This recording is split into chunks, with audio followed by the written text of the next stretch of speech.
अस्सलामुअलैकुम। आज है माह रमज़ान का 18वां रोज़ा। सबसे पहले उठने के बाद हम फारिग हुए, फ्रेश हुए और उसके बाद हमने खाई थी शहरी।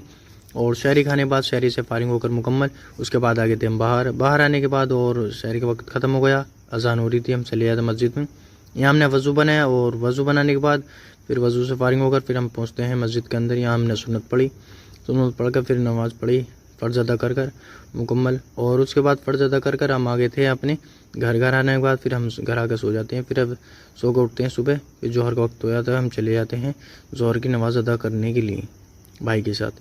फिर उसके बाद हम थोड़ी देर बाद ही अशर का वक्त होगा, असर की नमाज़ अदा करने के लिए जाए। असर की नमाज़ छूट गई थी, कज़ा पड़ी थी, फिर असर की नमाज़ पढ़ के फिर हम आ जाते घर। अफ्तारी का वक्त हो गया था, अफ्तारी से पहले और दुआ मांगनी जरूरी हो रही है। अफ्तारी के लिए बैठ गए हम और ये रियाज की अफ्तारी। और अफ्तारी करके अफ्तारी से फारिग होकर मुकम्मल और उसके बाद हम चले जाते हैं मगरिब की नमाज़ अदा करने के लिए। और मगरिब की नमाज़ अदा कर उसके बाद फिर हम आ जाते हैं घर। मिलते हैं इंशाल्लाह 19वें रोज़े को। चैनल बने हो तो सब्सक्राइब कर लें। मिलते हैं इंशाल्लाह।